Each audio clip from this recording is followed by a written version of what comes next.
So we're driving home. We've officially taken ownership of it, and we're just kind of like filming this section now to do a little bit of a shakedown. It's like a 45-minute drive back home. What do you think? Handles good?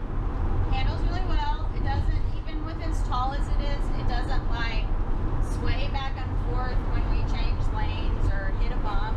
The cruise control is working. We're cruising at a steady 66. Do you want to show them that cruise control dance you did? Cruise controlling at 60? It's in good shape. And it's got some power. Like, I always thought diesels had really terrible power at the bottom end. But this thing gets up and it goes. And you'll notice that we do not have a rear window to look through. However, there's the booty. Ah! Hi, Subi. She has no idea. We're also going to hit a pretty big hill on the way up, so I'm curious to see how it's going to do.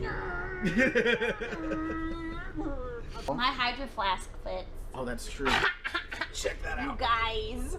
So excited. It's a keeper because of that alone. Right. She's a little dirty in some spots, but we're going to have to clean this up before we actually start building it, so I don't think that's that much of a problem. I thought about asking the guy who helped us with this to see if he wanted it to, if he'd be okay with filming.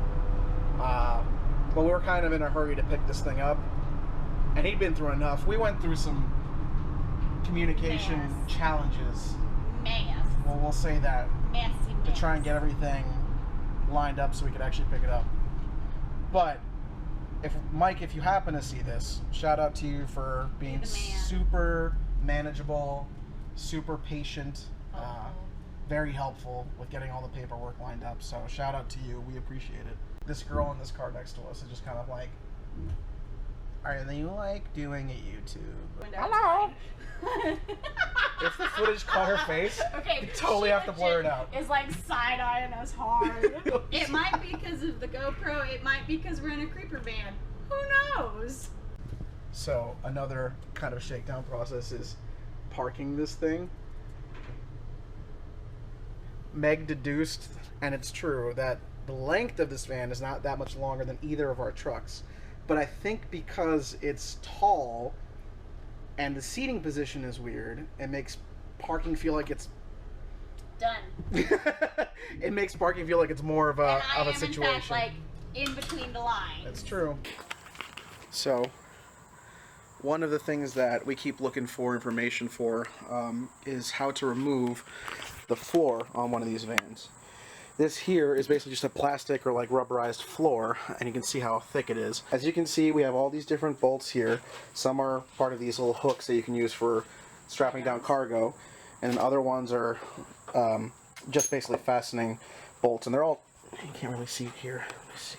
Ew. They're Torx bolts. They're Torx bolts, which are the bane of my existence, but the good thing about that is they all, if you get a Torx bit set, then that should have all of them. You can see we've already gotten a few of them out here and here, as well as this that we're trying to remove now, this little strip.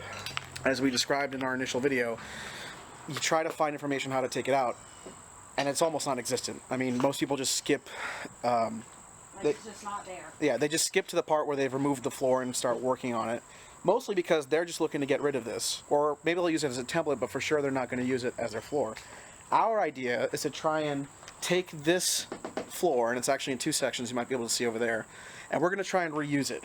It also gives us the opportunity to see what's underneath it, see if the metal floor itself is in good condition, clean it, and then gives us access to it. Meg, all your bits in plastic bags so you don't lose them. Right. Make sure you don't skimp on the bags.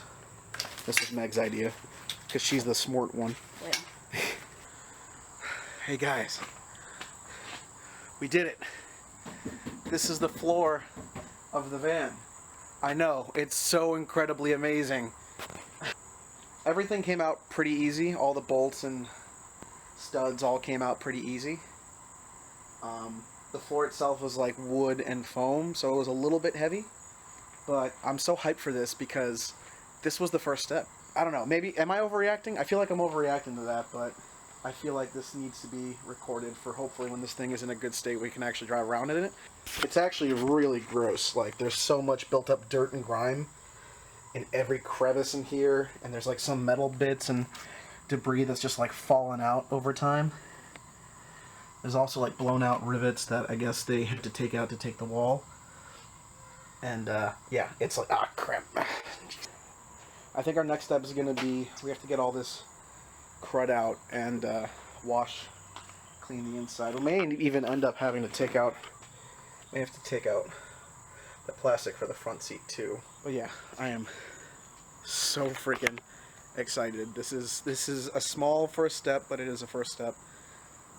And we're just going to keep chugging along.